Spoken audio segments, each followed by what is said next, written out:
Hello everyone, welcome back to my YouTube channel. आज हम education psychology के एक बहुत ही इम्पोर्टेंट टॉपिक सिग्मॉइड फ्लूइड की साइको एनालिटिक थ्योरी को इजीली समझेंगे। ये topic C TET, MP TET, UP TET और दूसरे टीचिंग एग्जाम्स में काफ़ी बार पूछा जाता है। तो चलिए शुरू करते हैं। सबसे पहले जानते हैं कि सिग्मॉइड फ्लूइड कौन थे। तो सिग्मॉइड फ्लूइड को फादर ऑफ साइको एनालिसिस कहा जाता है। फ्रूइड का मानना था कि हमारे बिहेवियर का बहुत बड़ा हिस्सा उन थॉट्स, फीलिंग्स और डिज़ायर से कंट्रोल होता है जो हमारे अनकॉन्शियस माइंड में छुपे होते हैं।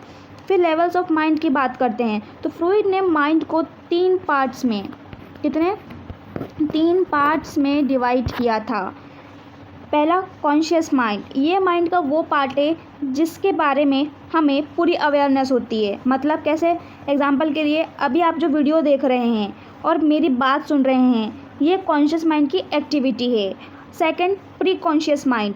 इसमें वो इन्फॉर्मेशंस होती है जो अभी याद नहीं, लेकिन थोड़ा सोचने पर याद आ सकती हैं। एग्जाम्पल के लिए अगर आप अपने प्राइमरी स्कूल के फर्स्ट टीचर का नाम याद करेंगे, कोशिश करेंगे तो आपको याद आ जाएगा। Third, unconscious mind. ये माइंड का सबसे बड़ा और पावरफुल पार्ट है।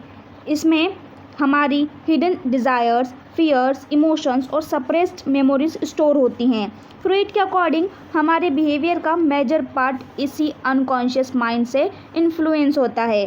फिर आइसबर्ग थ्योरी की बात करते हैं। कौन सी थ्योरी? आइसबर्ग।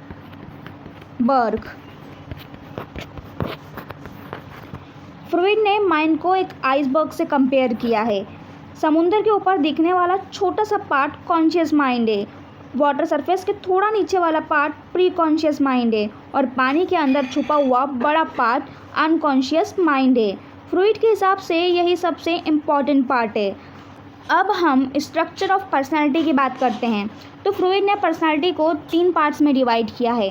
पहला है आईडी। आईडी जन्म से ही प्रेजेंट होता है। ये सिर्फ प्लेजर चाहता है, इसे राइट और रॉन्ग से कोई मतलब नहीं होता। एग्जाम्पल के लिए एक बेबी को भूख लगती है तो वह तुरंत रोता है, उसे बस अपनी नीड पूरी करनी होती है। सेकंड है ईगो। तो ईगो जो रहता है वो रियलिटी के अकॉर्डिंग काम करता है। यह आईडी और सुपर ईगो के बीच का बैलेंस बनाता है। एग्जाम्पल के लिए आपको भूख लगी है लेकिन क्लास चल रही है तो ईगो आपको वेट करने के लिए कहेगा। थर्ड है सुपर ईगो। क्या है? Super ego. तो सुपर ईगो क्या? मॉरलिटी और वैल्यूज़ को रिप्रेजेंट करता है। ये बताता है कि क्या सही और क्या गलत है। एग्जाम्पल के लिए एग्ज़ाम में चीटिंग का चांस होने के बाद भी आप चीटिंग नहीं कर रहे हैं तो ये क्या है? मॉरलिटी है, वैल्यूज़ हैं। तो यही आपको सुपर ईगो बताता है। उसके बाद हम इसको इजीली ट्रिक से याद रख सकते हैं। जैसे आईडी का क्या कहने का मतलब है कि I want, desire. Ego means I think, super ego means I should. तो अब हम बात करते हैं साइकोसेक्सुअल स्टेजेस ऑफ डेवलपमेंट। तो फ्रूइड के अकॉर्डिंग पर्सनालिटी डेवलपमेंट के 5 स्टेजेस में होता है। पहला होता है ओरल स्टेजेस। जो ओरल स्टेज है वो 0 to 1 ईयर्स का होता है। ठीक है, मतलब बच्चा माउथ के थ्रू प्लेजर एक्सपीरियंस करता है, जैसे थंब सकिंग, अंगूठा चूसना।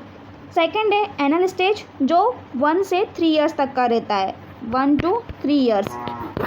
इसमें बच्चा टॉयलेट ट्रेनिंग और सेल्फ कंट्रोल सीखता है। फिर फेलिक स्टेज है वो 3 से 6 साल तक का होता है। इसमें क्या होता है? बच्चा अपनी आइडेंटिटी और फैमिली रिलेशनशिप को समझना शुरू करता है। नेक्स्ट स्टेज लेटेंसी स्टेज, ये 6 से 12 साल तक की होती है। इसमें जो एनर्जी स्टडीज़, गेम्स और सोशल एक्टिविटीज़ में लगती है वो सब आता है।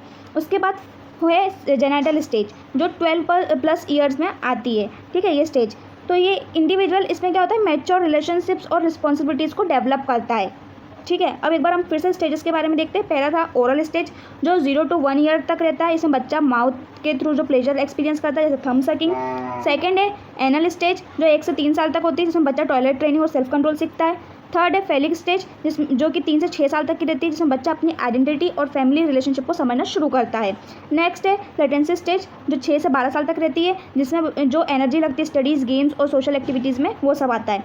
उसके बाद नेक्स्ट स्टेज है जेनिटल स्टेज जो कि लास्ट स्टेज है, जो 12+ ईयर में आ जाती है। इसमें इंडिविजुअल जो रहता है वो मैच्योर रिलेशनशिप को, रिस्पॉन्सिबिलिटीज़ को डेवलप करता है। अब हम बात करते हैं डिफेंस मैकेनिज़्म का।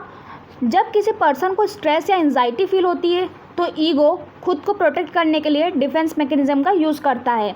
अब इसमें बहुत सी चीज़ें आती हैं, हम एक के बाद एक डील करेंगे हर एक चीज़ से वन बाय वन। तो पहले हम देखते हैं रिप्रेशन। इसमें क्या होता है रिप्रेशन में कि पेनफुल जो मेमोरीज रहती हैं उनको जो अनकॉन्शियस माइंड में है ना दबा लेना, पेनफुल मेमोरीज़ को अनकॉन्शियस माइंड में दबा देना, यही रिप्रेशन कहलाता है। ठीक है, नेक्स्ट डिनायल। डिनायल मीन्स क्या, रियलिटी को एक्सेप्ट ही नहीं करना। Third projection. प्रोजेक्शन में क्या, अपनी गलती का ब्लेम किसी और पर डाल देना। फिर नेक्स्ट है रैशनलाइजेशन, मतलब अपनी फेलियर के लिए लॉजिकल एक्सक्यूजेस देना। मतलब फॉर एग्जांपल हम बात करते हैं कि आपके एग्ज़ाम में कम मार्क्स आए तो आप लॉजिकली सोचोगे कि अरे हाँ पेपर टफ था इसलिए आपके कम मार्क्स आए। अब हम बात करते हैं एजुकेशनल इम्प्लीकेशंस की। तो फ्रॉइड की थ्योरी एजुकेशन में बहुत यूज़फुल है। तो टीचर को स्टूडेंट की इमोशन समझनी चाहिए। सबसे पहला ये इम्प्लीकेशन है क्या, कि टीचर को स्टूडेंट की इमोशन को समझना चाहिए कि बच्चा स्ट्रेस में है या फिर फियर है, क्या है, उसको हर एक चीज़ को जो टीचर को समझना चाहिए क्लास में। सेकंड, चाइल्डहुड एक्सपीरियंस को इम्पोर्टेंस देनी चाहिए। मतलब हर बच्चा एक जैसा हो ज़रूरी नहीं होता, कुछ बच्चों को बचपन में कुछ ऐसी चीज़ों का सामना करना पड़ता है, ऐसी चीज़ों का एक्सपीरियंस होता है कि जिसके थ्रू उनको किसी किसी चीज़ का डर रहता है। सो चाइल्डहुड एक्सपीरियंस को भी इम्पोर्टेंस देनी चाहिए। मेंटल हेल्थ और इमोशनल वेलबींग पर फोकस करना चाहिए। नेक्स्ट, सपोर्टिव और फ्रेंडली क्लासरूम इन्वायरमेंट क्रिएट करना चाहिए। मतलब किसी तरह का फियरफुल इन्वायरमेंट नहीं होना चाहिए क्लासरूम में, ताकि बच्चा अच्छे से क्लासरूम में पढ़ पाए। So now we will talk about criticism.